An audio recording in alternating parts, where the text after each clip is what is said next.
Hey, it's Dan Melnick. I'm the CEO and co founder of Zing, and I'm proud to be a sponsor of this podcast. So please check us out today as we can help fuel your business growth. myzing.io. Thank you. Yeah. Hi, Rachel. Thank you for being on my show again. Yeah.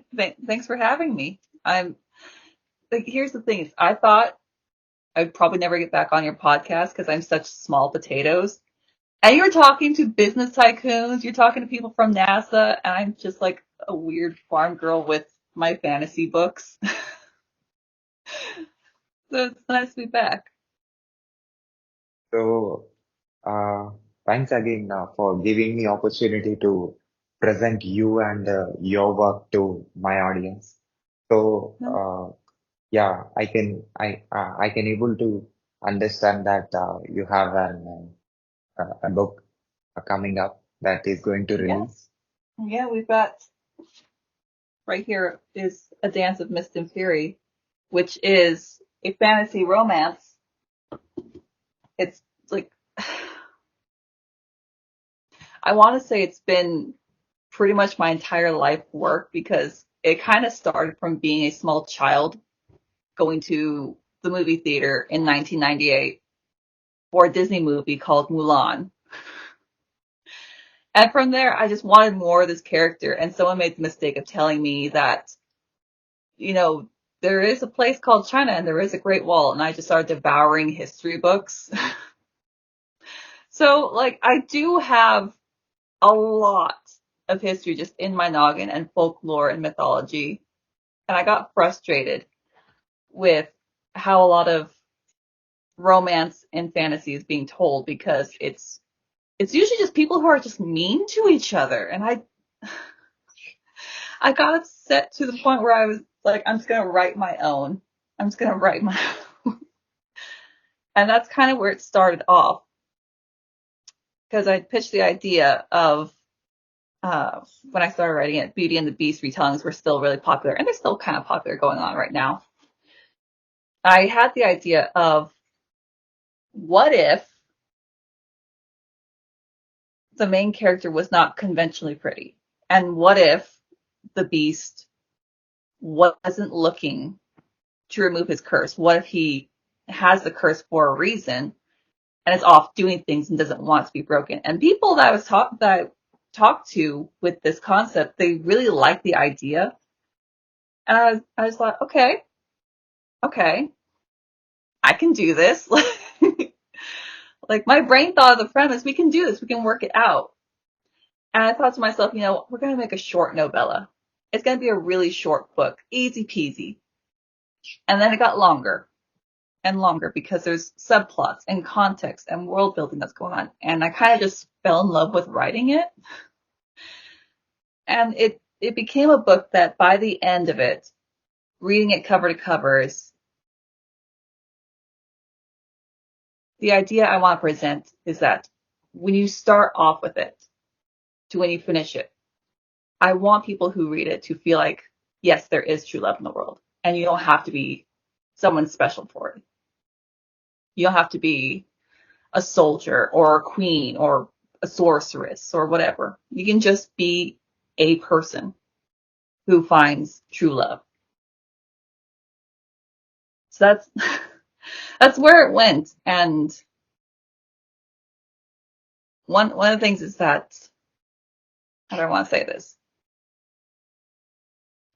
Because in real life, I am a hopeless romantic. I love being romantic to the people that I'm dating. Like whoever I'm with is I want to be romantic to them for them to be romantic to me back. Like just utterly hopeless romance. I don't know how that translates into fiction because for the longest time I thought I don't like romances because they're always on a level 10 for drama in fiction. And I didn't know how writing a softer kind of romance where there's trying to give this push and pull, this tug, this dance of trying to figure out how to express love and how to receive love, if that was going to be taken very well. So absolutely 100% is people who were giving me feedback and telling me how they enjoyed these small scenes of just the characters being sweet to each other, trying to be good to each other was, first of all, it warmed my heart because I worked very hard on that. And it was very encouraging to see that that's also still something that people have an interest in. Like it doesn't have to always be we're fighting to save the kingdom and we're reluctant allies. And, like it's okay that it's a very cozy setting.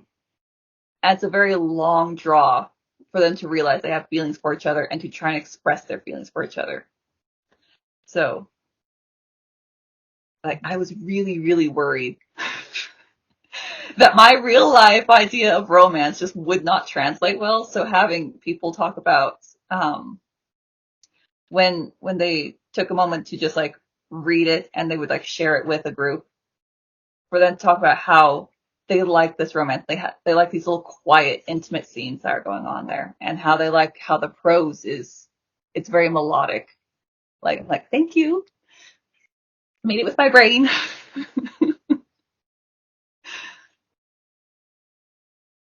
So before talking more about your work, can you please introduce yourself to my new audience who are watching Oh, and I'm listening to you? sorry. I got caught up with talking about the thing. I really terrible at talking about myself. I will talk about you and all my cool friends from dawn to dusk. I forget to talk about myself.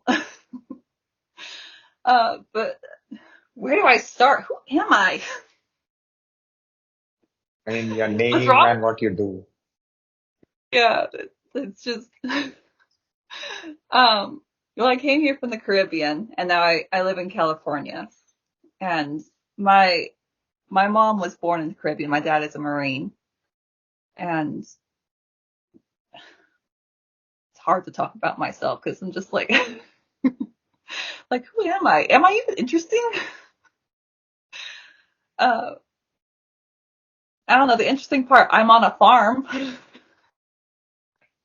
That tends to be the interesting thing is I'm on a farm and for a while, I was trying to like kind of fit into societal expectations and family expectations, working in the medical field, working as a teacher. I'm a substitute teacher now. But first and foremost is, trying to get the ranch in order, uh, trying to help my community in any way I can with volunteer work, and then writing my silly little fantasy book that I am very, very invested in. But like they're a nice escape, you know? And the previous book that you have wrote, Mm-hmm. Right. When I first talked to you, is we had finished these two, and then this one was coming out, and we've since got the audiobook for that one done too. So Travis Sivart, and I've told Travis he should talk to you because that man is just he's a creation machine with his audiobooks, his gameplay, his writing. Like he's got worlds swimming around his head. I'm like, I know someone you gotta talk to. Like you gotta share. But like me and like most writers, he's a shy guy. Like he presents as like a grumpy old man, but he's a sweetheart. And working with him to make the audiobook has been an absolute joy because the deal was when I asked him if he would take the job, the deal was that he would do it if he liked the book. So I sent him a digital copy. I'm like, all right, take your time, read it. And meanwhile, I'm sweating bullets over here. But he comes back to me a week later and he goes, all right, I'll draw up a contract. I'm like, oh, he must really like it. And he asked, could I put it onto my live stream because that's part of how I make my living when I'm doing recordings. I have it live, and I'm like, yeah, sure, whatever makes you comfortable, all that. Which also gave me a chance to kind of snoop on him because I'm like, okay, I kind of just want to see like, what's he's got going on. And he asked me if I had any like particulars for voices. I said, if you really like it, just go for it 100%, whatever you want to interpret. Which was fun because watching him in the recording booth, just having a grand old time. Like, it made my heart happy because, again, it's something I worked really hard on. And to see someone enjoying it so much as they're voicing everything was so encouraging. And he's got such a range of voice for someone who presents the grumpy old man. And he's got this range and he puts his heart into everything because he's just enjoying himself with the story. And it was great. I loved working with him. And what is love languages? Look, people tend to forget that I do have degrees in psychology and social behavioral studies, but like it doesn't matter unless you have a doctorate. So I just have fancy pieces of paper that say I kind of know stuff. And love languages was another reason why I was just very upset with a lot of fantasy romance books, is that it seemed like, how do I want to say it? It, it was very much that when a character is presenting, like the main love interest is presenting the character with fanciful gifts, and that's like a shortcut for they're in a romance now. And I don't like that. because coming from a background that's very poor, is I'm not accustomed to receiving gifts, so it feels odd for me. It's not my love language, and I was so frustrated with seeing that this is just a thing repeated, and it felt so lazy to me. And I was like, you know what? I studied this stuff. Let me use it. Let me go through it. So that was one of the things when writing a romance for a dance was, what are the characters' love languages going to be, and the characters around them, because they're not instantly together.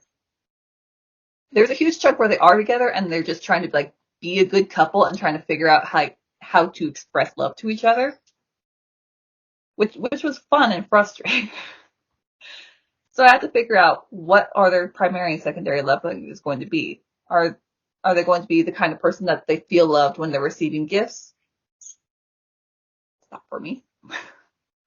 Are they going to be the kind of person that they feel loved when someone is verbally validating and encouraging them? Are they going to be the kind of person who feels loved when someone decides that, they're going to do this thing for them? Like, I'm frustrated trying to build this jungle gym, whatever it is, this tree house. Like, oh, I'll do it for you. Is that how they feel loved? Do they feel loved spending time together? Do they feel loved just like holding hands? And it seemed like, again, it was so frustrating. It was so frustrating that the shortcut to a lot of these romances was he gave her a bunch of fancy gifts and told her she's pretty. I'm like, that seems cheap. Because my love language is touch. Like, I need you here where I can hug you. And then my secondary love language, this is too much about me. My secondary love language is quality time. So, like, I need you here where I can hug you.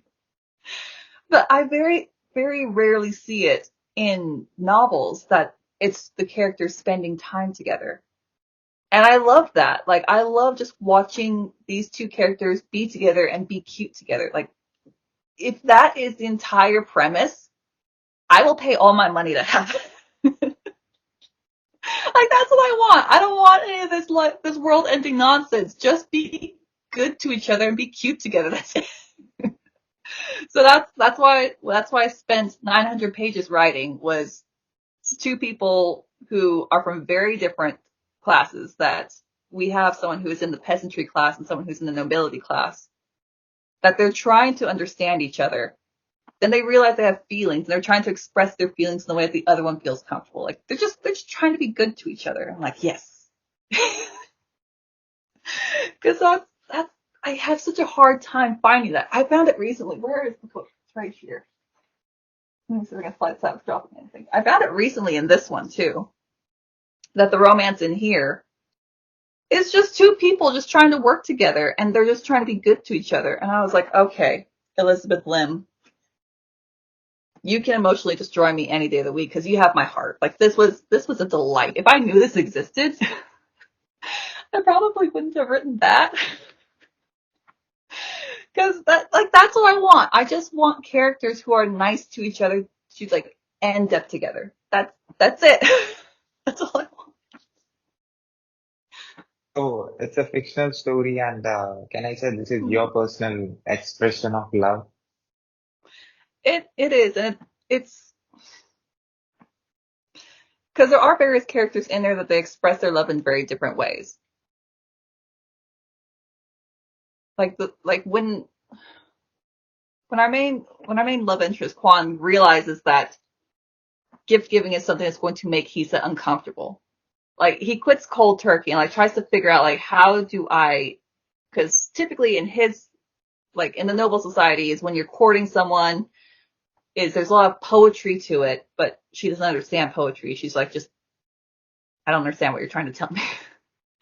And there's like a lot of like tokens of affection that are like it's a lot of subtlety and like metaphor that's going around.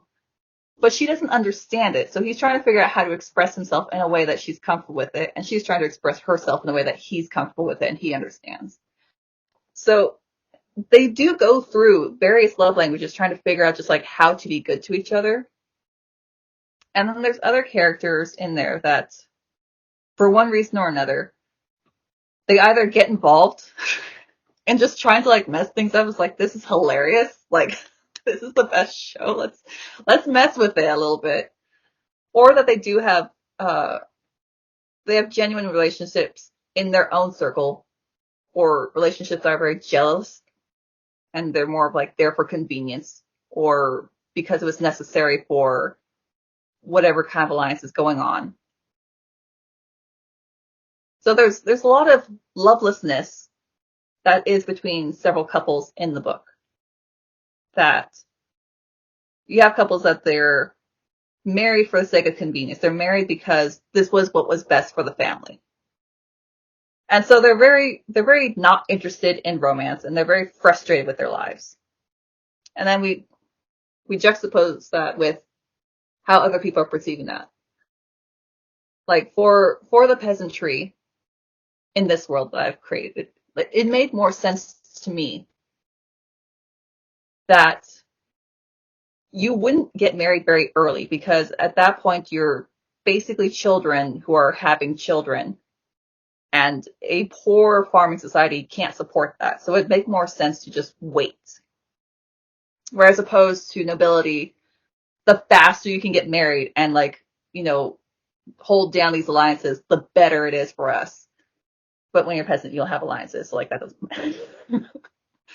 And it's just supposed with, the servantry class, like the servants, and how they see it as very transactional, that, sex and romance is more to secure a position of comfort.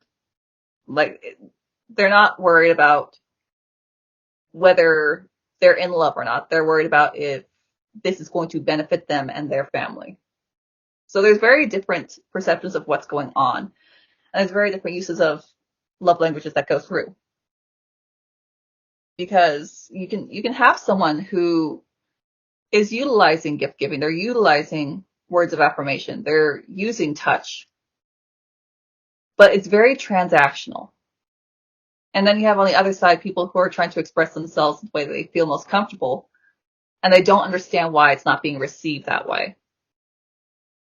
So there's a lot of characters trying to they're trying to sort out their emotions, and it's just the clunkiest way possible. And how much time you took to create these characters and put this imagination in the form of words and put it in a physical book? It's going to sound weird when I say this, but for 265,000 words, it took me about 4 months to get that first draft done. But in those 4 months, I was working on it about 6 hours a day, sometimes as long as 12 hours a day. Like, it started in May where I was just like, I had more time and the weather was warmer. So I have to get up early to take care of the animals anyway on the farm. So I'm getting up at 5 a.m. anyway. So I come back in and like clean up, just like sit down and write some more.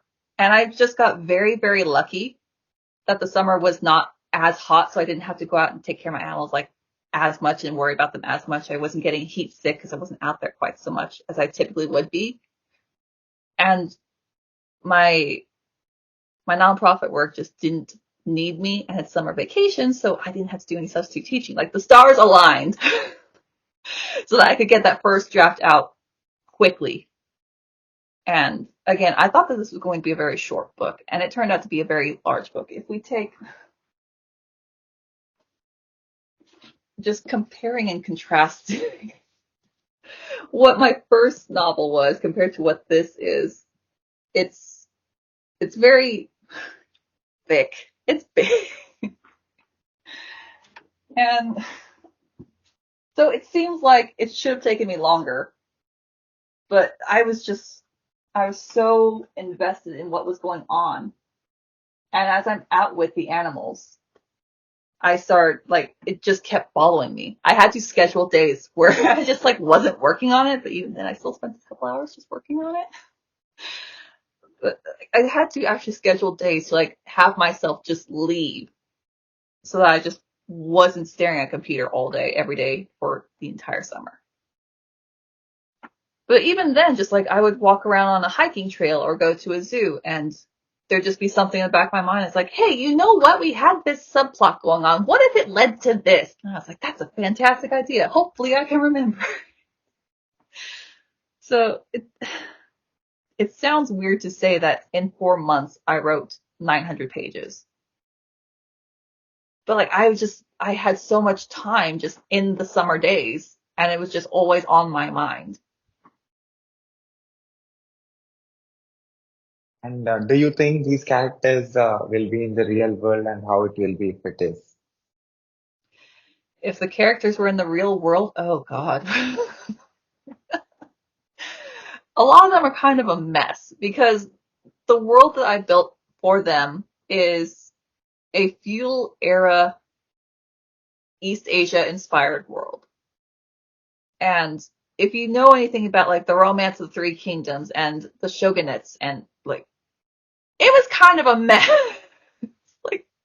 like people really did not know how to sort themselves out and were just trying to make do with like the hand that they were dealt. But something that really, really helped in novel form was the Tale of Genji. And as a nod to that is a very last minute decision character. I had named him Genji, and he turned out to be my favorite character because he is like this kind of character that is supposed to be acting as a mentor and a friend to Kwan, who is our main love interest. And because I wanted to subvert as many tropes as I hated as possible. And I always really hated that either our main love interest is, you know, the eldest or the youngest. I'm like, I'm just going to put him somewhere in between. I always hated that, like, he's always, like, the most powerful, you know, when you're dealing with, like, fairies and demigods. Like, they're always like, oh, yeah, like, he's, like, the strongest. No, there is someone stronger than him, someone who is wiser and who is actually kind of, like, a good person, who's richer, more powerful, all this stuff. And, like, they're buds. They're fine with each other. So, because typically in fantasies, if that happens, the other guy is always the villain. And I'm like, nah, let's have them be friends. And you know what would be hilarious? What if this guy who is Kwan's mentor, who is more powerful, richer, has like this legacy, what if he was just like a wallflower? Like, what if he was just really, really shy? And the way that he kind of just interacts with the main couple and he sees that they like each other and he wants to encourage it without like being involved in messing with their lives. And the amount of wisdom that he just talks about, I'm like, where did I think of that? That seems a little bit too smart to come from me, but he became my favorite character in that way. One of the things that is in his dialogue is that love isn't something that's won. Like, love isn't an object. Love is a reward for taking a risk and for putting effort into it. Like, for two people to put effort into a relationship, that's love. And I'm like, man, he's my favorite character. I was going to kill him, but he's my favorite character now. And I So love, can I say you have understood everything about it and you're putting it in different forms and you have said love has different languages and can be expressed in different forms. Yeah. 'Cause- But it's like I was saying, is that, you can have love be received in like giving or receiving gifts, in giving encouragement or receiving encouragement, in spending time together, and just like having the person physically there to just hold and that sort of thing. I'm missing one. I always miss one at the very end. So we have gift giving, words of affirmation, acts of service is the other one. And I one of the actual perks of being a wallflower is that people just tend to forget that you're there doing your own thing, and they'll just talk to each other. And there's a lot of conversations I stop on doing, and I'm like, okay, this is far more fascinating. And so, like, I've had the chance to just watch people fall in and out of love and try and figure it out until they get it right. And then trying to write a romance from a male perspective, I am very not equipped to write love from a man's perspective. So what I ended up doing is I ended up doing, field research, which is just the very fancy academic term for I went out into public and asked strangers very awkward questions.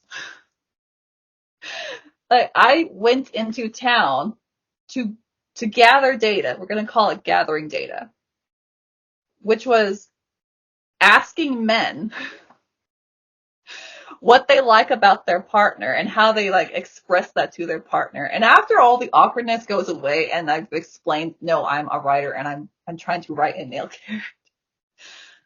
If I could manage it, what I tried to do was like approach a group of men so I could just have like a bigger sample than going individually, which it took a lot longer for them to be comfortable because like they're in front of their friends. But once they got comfortable and realized I'm just an awkward writer and I am just genuinely asking questions and we're probably never going to see each other again. Let's be real. Like, it became fun. Like, they were able to bounce off each other. I had my notepad, just like jotting things down. And strangely enough, I don't know if this is universal, but strangely enough, one of the things that kept coming up was that they really, really like trying to do things and having things like just kind of done for them that seems very thoughtful.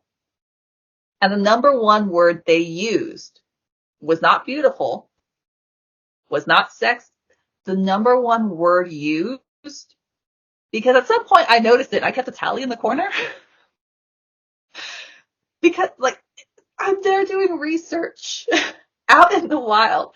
The number one word used was cute. And it was never in how their partner looked. It was always in something that their partner was doing, which I thought was very interesting because I like am woman, think like man. Do be gooder.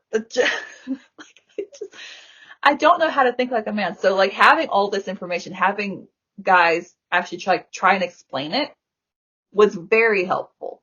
It was very eye opening. It was it was awkward, and I'm pretty sure we left each other, just parted ways, thinking this was the strangest day of my life. But it helped. And what exactly that you want to say with this book? This book is a love letter. Absolutely. Not just in its themes, and because it is a romance. And it's not just a love letter like to, oh shoot, I'm dropping stuff. It's not just love letter like, two love languages and two romance, but two people who adore fantasy, but they have some complaints. And I thought to myself, I could do that. And, top among them, it is a love letter to like the Disney that was in the 90s and to Studio Ghibli. Because I think those two in particular taught me more about how it's okay to just be a little different, and it's okay to keep trying. Like, one of the things I've said, and it's like, it, once I was able to say it, a lot of people kind of agreed with it, which, like, it made me feel better. But I get the sense with Studio Ghibli, and particularly the works that Miyazaki himself works on, is that the lesson is life is hard. Like, it's really hard. But at the end, things are going to be okay. And I try really hard to, like, put that into here. Life is hard, but it's going to be okay. And I think that's the greatest comfort that we can have, especially with today's times. Like, there's so much going on in the world, and just, I'll get, like, news clips from everywhere talking about how, depression is going up among, the population of this country, or loneliness is going up, or like, and I think more than ever, we need to feel comfort. I think we need to be reminded, like, life is hard, but it's going to be okay. Like, you are going to be okay. And we need to believe, I think, that true love is out there. Like, it absolutely exists. But the world has become so cynical. I think it's tried to beat that belief out of us. So, again, like, the message I want from here, from people who read it start to finish, is for them to remember to believe that, yes, true love does exist. And, like, anyone can find it if you're looking for it. You're giving them the hope. Well, that is the goal. We'll see. We'll see if it makes it. Like, there's only so much I can actually do. The rest of it has to be on the other person to kind of, like, take it in and really find it in themselves. Because you could tell someone that, that they're a great chef. And they could be like, oh no, I suck because I'm comparing myself to so and so from Le Cordon Bleu. I don't know. I don't know chef stuff. This was a bad metaphor. But you get the idea, is that you can encourage them the whole way, but they need that last chunk for themselves to kind of, like, take it and be like, I am good at this. I will do that. And that's why I like to brag about my friends so much, because I want to be surrounded by people who are very passionate about things that they are doing. Like, there's so many people out there that they don't chase their passion because they're afraid of it. They're afraid to chase their passion. Like, no, do it. Go for it. Find true love. Start a business. Make cakes. I don't know. Start a podcast and talk to people from around the world and be, like, super successful. I told you within 5 years, I think. And it was a year that you became really successful. Like, see, but you already had it in you, I think, because you are a very warm person and you already had it in you, that you had that confidence going in. So that's what I want to do with the stories that I give, is to remind people you have that confidence. You just need to remember that you have it. Just go for it. That thing you want to do that thing you want to do, so long as it's not illegal. And where this inspiration is coming for you to uh, collect all this information and put it in a form of story and tell it to people who are not connected to you? I mean, again, a lot of it came from just being a really, really shy kid and not really fitting in. But but there were these movies, like, from Studio Ghibli, from Disney. There were these stories that I was told, and it made me feel like, no, and, like, it's okay. Yes, I can make friends with woodland creatures. I will pet that bear. The bears. But, like, that unbridled confidence is what you need sometimes. And that's kind of just what I want to put back in there, to kind of just remind people. And that's why I write for adults. Like, I think of all people, when you get to an age where you've just been beat down by life and you kind of forget to believe in magic. Like, just believe in magic. Just so it does come from people not believing in magic and trying to convince me that it doesn't exist. It does come from being a person who's very shy and who's very lonely, that I often forgot to just look inward. So, like, there's no way that I'm the only person who forgot. There's no way. And if I can give something to someone to just like let them escape for a little while, to just remind them that you have a passion, you just go for it. That's the greatest thing. I got swoony a little while ago. It was a few months back. Maybe it was a year ago.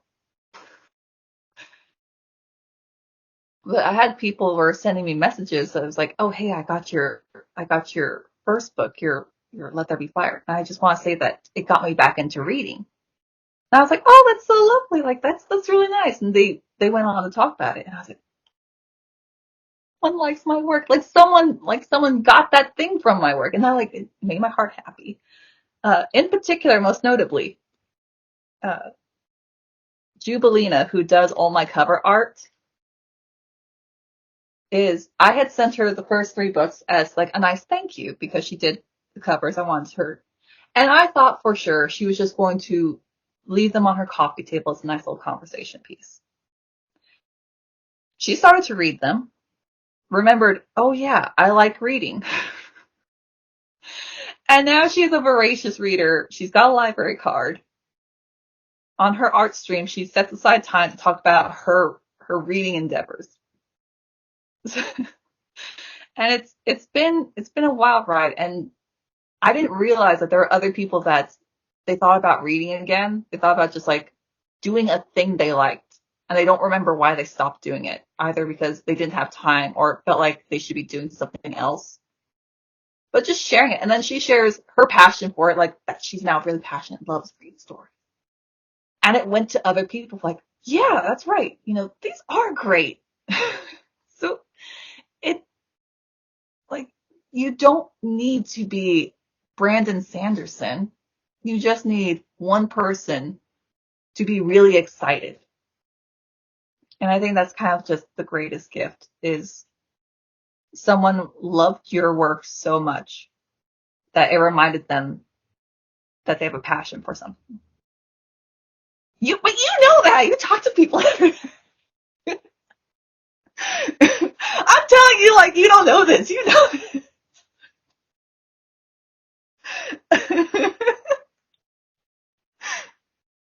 I have a question. So, Mhm. so have you ever thought that you're writing this fiction book, non-reality thing, when you have that imagination uh, about love, have you ever thought that why we as a human beings or, you as a human being, this is created, this emotion called love has been created and why this has this much positive energy and this gives other person to feel very good and which you are portraying in your 2 characters, Yeah. that you want these characters to be even in reality. Have you ever thought why this emotion is there? You know, with a lot of my characters, I want them to feel human. Whether or not they're a human or an elf or an ogre or a dog, just something in them that we all in our heart we understand, even if we don't have the words for it. But somewhere in our feelings, just as humans, we feel things, and being able to connect based on that feeling is what I've always tried to do. So even if it's, some guy who has teamed up for revenge realizes, wow, this was bigger than I thought it was. Also, that building's on fire now. Like, he still has feelings. And there's parts that get emotional. There's parts that I try to think of what the natural progression would be with them. to continue to make them feel like they would be someone that you know. You could look at a character and be like, oh yeah, that reminds me of my best friend Claire, or like my cousin Benjamin. I don't know. I'm trying to think of names on the fly. That's always been my goal, is to try and write them like, yeah, they're going to do some stuff. Sometimes it's some really cool stuff, but the main core of every character is something that makes them feel tangible and human. Something that, again, like, you don't have to have the words for it, but you understand where they're coming from and why they're doing things where they're doing it. How you are able to be this effective in expressing what you feel? You know, for real life, I was for a very long time not good at that. Because again, I was a very, very shy kid, and there came a time where I was just very frustrated with myself, and I was like, okay, you know what? I need to learn like how to effectively talk to people. So I would go onto Google and YouTube and try and find people who are smarter than me and who are more successful than me, and like try and take in like their lectures and their lessons, and like figure out what is useful and what I can use, and just try and practice it. There was someone, and I forget who it is, but they were smarter than me, and that's why I remember what they said. Is a good relationship is saying, I don't know what I'm doing, you don't know what the heck you're doing, but maybe together we can figure something out. And I was like, that's actually a really good way to look at it. It's like, you're not looking for someone to solve your problems. You're looking for a teammate in life. Someone else, I don't remember. Here's the thing. I will never remember their names. I will always remember what they say. But someone else had said, the reason why someone is rich and successful at what they do is not because they hate their job. They love their job, and that's what drives them to be successful. And I was like, that makes a whole lot of sense. Like, I've never met someone who hates their job and is also very successful. That's a good point. So, like, that's where that's come from, is listening to people who seem like they've got something, like they've got wisdom or success, or they're just flat out smarter than I am. Like, maybe they take scraps and build robots on the weekend. Like, they know stuff. I should listen to them and just try and figure out, like, where can I apply what they've told me. But with your words, I can understand you have deep understanding about your imagination, and you have expressed it in your upcoming book. I mean, I try to. And it's like I said, is that this was inspired by a feudal era Sino-Asia setting. And the reason for that is because, again, when I was a little girl who went to go see Mulan, and someone told me, oh, there is a place called China and there is a Great Wall. And I'm like, I need to know everything about it. It's where it started. So I started noticing that, like, hey, in all these different areas, like, you have a lot of overlap in folklore, you have a lot of overlap in culture and some words and architecture. What if I just took all the cool stuff that I really, really like, and, like, maybe one or two things I don't like for flavor, and I just made a whole other thing that could have existed. It doesn't, but maybe it could have. Just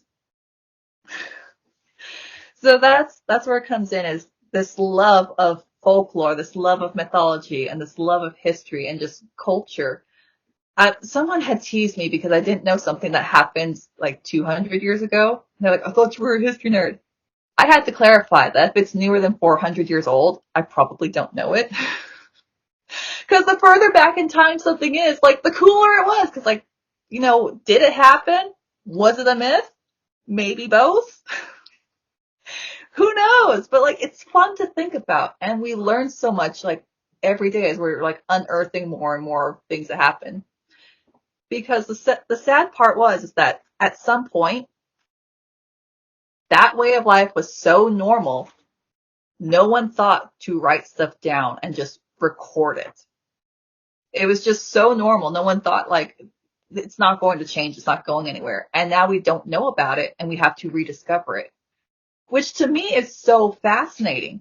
I was like, I didn't know we could do that. How long have we known that we could do this? Did you know we could do that?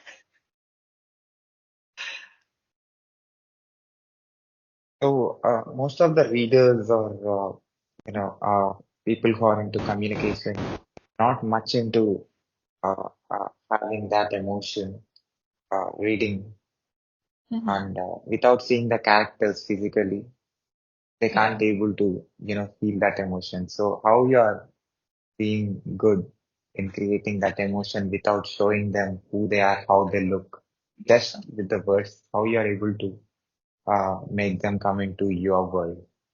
It's it is a struggle because if I was able to animate, well, I would probably need a team for that one. There's only so much I can do as one woman. But I think that's why my books take so long and like why they're just lengthy is it's a lot of the characters trying to like mull over what's happened. They're trying to digest what's going on around them, how they feel, how they think, and like trying to understand other people. So there's a lot of internalization that goes on, which is about as close as I can do, and then just give cues of saying, how, you know, this character's face went from like scowling to like maybe like slowly kind of reeling back and they breathe in deep and you get the idea that they're trying to like to stop being angry. Like you get the idea, all right, they're upset, but they're trying to work through it as it goes through. So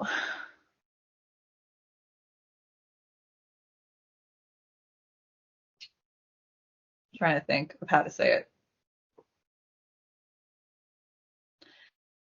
Like I wasn't so interested in pointing out things that I thought really didn't matter. There's a lot of times where someone is trying to set the scene. And what they'll do is they'll try and describe like, all these nobles, what they're wearing, or, describing all this seating arrangement, the furniture. That doesn't matter to me. I don't care. What does matter is how is this character who's navigating it, how do they feel? Do they feel like they're underdressed, overdressed? What is the food like? Because you can learn a lot about food. Also, maybe I'm just really hungry every time I'm writing. But like beside the point, you have a lot that goes through culture with that sort of thing. What are they eating? What is the music that's being played? If there even is music, what kind of smell is going on? What kind of sounds are there? What is like the textural feeling that's going through? Does it feel cold in the room? Like, it's summer, but it feels like really cold in this room. Is it just the character feeling that, or is it just like actually legitimately cold? Maybe it's that they feel unwanted. So it's going through all of that to try and like give a sense of place, but also for what the character is doing. I think I've said it well, hopefully. Yeah, you did. So when you're going to release this, When am I what? when you're going to release this book, When's the book releasing? It is releasing on May 3rd. So not too far away. I was actually very surprised because I say we, like I had someone with me doing it. I put up a Kickstarter thinking, I'm going to have to just work this through. We're going to limp to the end. But no, like very quickly, people had an interest in the idea of it and the setting of it. And I don't know if they could feel like how excited I was to just share this, but maybe because it did pretty well. It did pretty well, and I was all excited for it. And sorry, reminiscing for a second. And that was in December that we did it. I keep saying we like someone there, which I was told don't do that in December. Like don't do a crowdfunding anything in December. But after I got it like kind of complete, I was still editing, sending it to my editor, who at the time was not feeling very well. I was like, you know what, we'll just do it. Like, we'll just see. We'll just see. So it was really encouraging that, probably the worst time. And then I had people who I thought were my friends telling me it's not going to sell. It's not good. And I was like, oh, that breaks my heart. And then to have complete strangers come back to me and be like, okay, I read this piece that you sent. I read like the whole 30 pages that you gave me. Fantastic. Chef's kiss. Very pretty. I love this character you're doing, blah, blah, blah. I'm like, okay, so these guys are telling me don't do it, but these complete strangers who owe me nothing are really into it. Okay, there's something here. So yeah, start, I think May 3rd. No, it was a little bit further into May. It might have been like in the middle of May is when I first started writing it. So almost a year complete from putting the first words down to it being released into the public. Awesome. In very few days, it is going to be out. I wish Yeah. the best for you, and I want it to reach everywhere in the world and Yeah. learn from I'm you. trying And to get it. I'm trying to get it more and more places. Just anytime there's a new offer to, hey, do you want it to go onto this platform? Yes, that is a great idea. Let's get just have it as accessible as possible. so you're going to put this on audiobook. You know what? If there is an interest in having the audiobook, I will find someone and work something out. Nice. Yeah. And at last, as usual, what is your observation about my work? About your world? My work. Oh, your work. I was gonna be like, your world, man. Your world is huge. It's just growing. But your work is the same thing. Like, and I told you last time that I was here is I first met you on Instagram when you had like less than 100 people. And I was like, yeah, this guy seems like he's like really passionate. He's like, yeah, okay, let's go for it. Let's go. And I told you, people can sense that you are warm. You lend yourself to being very open. And I told you that, at the time you said that you were like, in the top 10 or something for podcasts. And I was like, no, in 5 years, number one, super success. It's been what, a year? I told you. That's the only time I will ever tell friends I told you is when it's something wonderful. Yeah, after you saying that, in recent times and also in past few months, I got a lot of companies approaching me to Hmm. work with me and to collaborate with me. And I never thought that that will happen. But when I thought that, I immediately messaged you, like, this is what happened to me. You said, Yeah. right, like your observation was But correct. I knew it because you had such a passion for wanting this to work. And that's who I want to surround myself with is people who are so passionate about making something that they have no choice but to make it successful. I feed off of that. Like that is so wonderful. We need more of that just in the world. It's just someone who wants to connect to people, someone who wants to make things. And by God, they're going to do it, whatever it takes. And see? I'm as intense as the characters that you write in your book about love. Oh, I can make a prediction for you about love right now. We're going to throw out into the universe.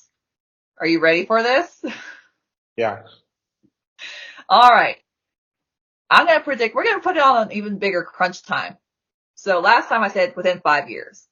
This time, I'm going to say inside of 3 years, you're going to find someone who is charming and sweet and who, when you take the time for an interview at like 2 a.m., they're going to get up with you so that while you're taking a shower, they're making coffee and they're making sure that everything is charged. They're going to be someone who is with you and is your teammate and is going to take care of you. throwing that into the universe. 3 years. Come back to me when it happens in 6 months. I'll put this clip everywhere on the social media and everywhere.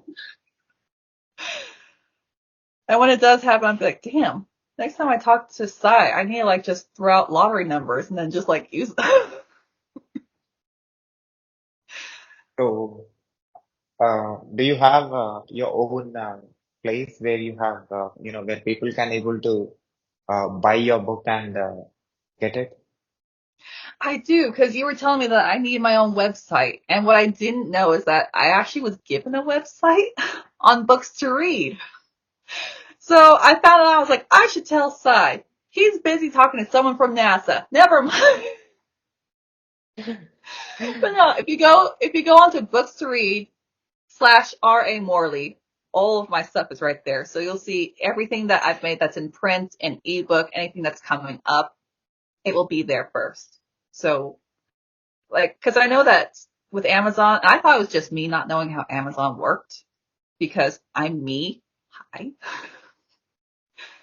But apparently with a lot of other self-published authors, particularly if you are not exclusive to Amazon, is they will hide your pre-order. And I was like, oh, that's not nice. So if you want anything pre-ordered, if you want to see like what's coming up next, it will be on books to read / R.A. Morley first. Like it'll be right up there from the moment I even think about it. I'll put the link on the screen also on the in the description also in my website as well. People who finds it anywhere in the internet can able to see the work that you're doing, can able to feel the energy and the emotion that you're expressing through your characters. I am trying. Like with every try, I get a little bit better. And with every try, I realize, you know what? People do like things that I'm doing. And I just get excited to talk about it rather than, continuing to be like very shy about it. I'm sure your work reaches everywhere in the world, and I'm sure you'll get a lot of observations about your expression. Well, I hope Can I so. can I put this video on my YouTube channel with your permission? Yeah, always. And also, can I put You think I'm gonna tell my friends side? No, no, you can't put up our interview on YouTube. and Put also up whatever you like. yeah, that's my next question. Like, can I put this audio and video clip on my podcast, website, internet, social media, Yeah, everywhere with your permission? yeah. Okay. If you Okay. want to And just talk to me just for the sake of talking to me, you can do that too. But if you want to talk to me in public, like, you're not ashamed to talk to me in public, right?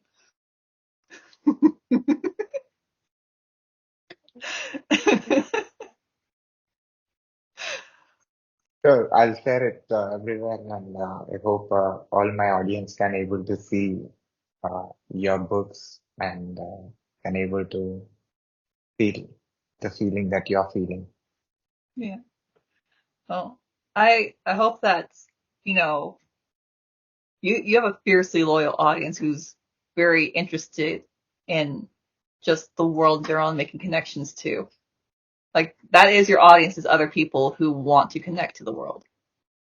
And I do hope that if they do take the time with any of my books, that they're gonna get that sense of feeling like there is someone out there who understands what I'm feeling, even though we've never met. Because that's the feeling I got from stories growing up is somewhere out there, someone understands how I feel, even though we've never met. So that's what I want to pass on to your audience. And Oh, yeah, most of my audience and also the guests that are coming next mhm, are the world leaders, uh, actually being in leadership positions and making the yeah, globe better. So, yeah. what do you say to them? They are changing the world and they're making things happen. To world leaders is please be patient. Not all of us are on your level, and not all of us communicate the same way. But by the end of the day, we are all humans on this planet. And like, that's awesome that we're all here able to share a giant rock in space. So world leaders, like, be patient. I understand you want to fix the world. You want to fix it right now. You see a problem. You have capital to try and solve it. It's okay to go slow. It's okay to take your time. It's okay to listen to other sources. It's okay to share. And I know that when your heart is in the right place, you're going to do wonderful things. I heard you. And, Hopefully. and, I will say this observation, your words that you're going to Mhm. say next. Uh, I want your observation about, me. I'm actually a software engineer, a DevOps engineer. I'm working for Mhm. a UK company. That's my full-time role. Apart from that, I'm Mhm. interviewing, experts like you around the world from more Experts. than, It's a little too strong of a word. I'm just the farm girl sharing stories and trying to make people realize that it's okay to be passionate. It's okay to be vulnerable. It's okay to love. I uh, wouldn't call it expert. being in different industries, who are trying to spread some energy with their work, uh, can be in any positions, in any level, from any industry, from any place. I'm trying to explore and trying to interact and communicate and trying to uh, uh, know from their experiences and trying to understand their problem solving ability and how they are Yeah. able to make things happen, trying to see world in every which way. Uh, So what I'm going to learn with these interactions and this global communication and how it is going to be contributing to my career and also me as human being, Yeah. how it is going to be impact me and I, my people who will be watching and listening to my podcast. yeah. But Sai, you impact every day because only you, only you could go and find like a farmer out in somewhere in like some flyover state. And then also like the biggest CEO in the UK, and then someone from NASA, and a nuclear engineer, and a self-published writer. And you could be like, you know what? Not so different, and I'm going to show it. Like, only you could be able to do that. Because that's how you lend yourself. You lend yourself to just being like, hey, we have to have something in common. That's how you present, is regardless of where we are, who we are, what we look like, what our profession is, we have to have something in common. Even if it's just we're both humans on this planet. Like, that's how you present yourself, and I honestly think that's how you make such great connections, because you go in, and I might be wrong, so correct me if I am wrong, but I think you go in so sure that you and whoever you are talking to have to have something, anything in common. Did I get it?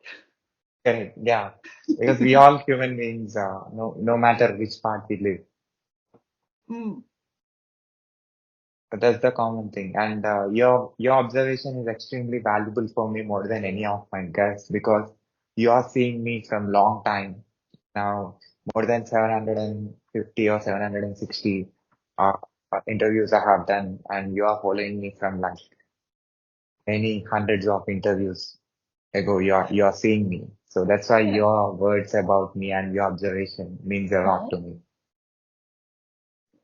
Well, I told you before, from the time you had less than 100 people following you, I was like, no, he seems pretty passionate. I think he's gonna do it.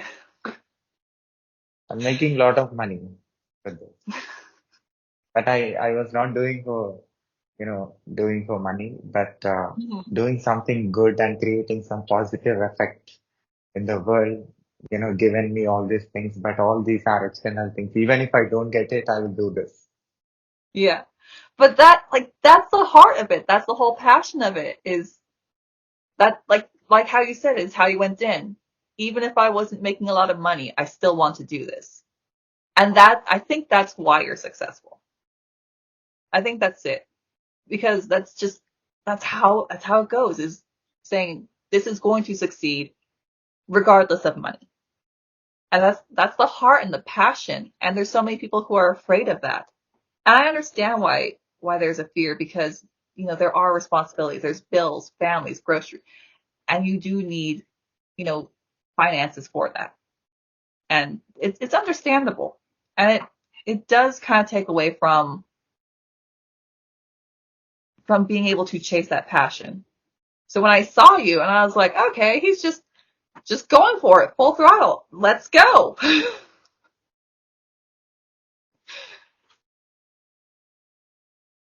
I'll publish this video and I'll let you know. And I hope it reaches to many people. And I hope your book, impacts a lot of people and get a good message from it, no matter like from which country they uh, uh, read it. Yeah. But I mean, the same way that warmth that you give is universal. I'm really, really hoping that I can express that love is also universal. It's just a different kind of warmth.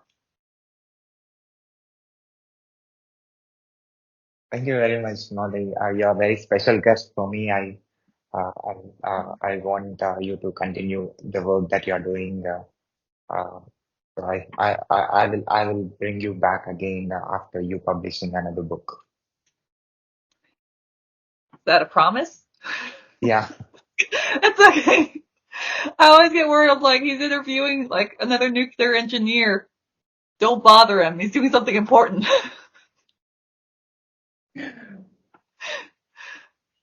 We'll let you know for sure. All right. Thank you again for your time and sharing your work to my audience. Yeah. Thank you for having me on, Sai. Take care. All right. Take care.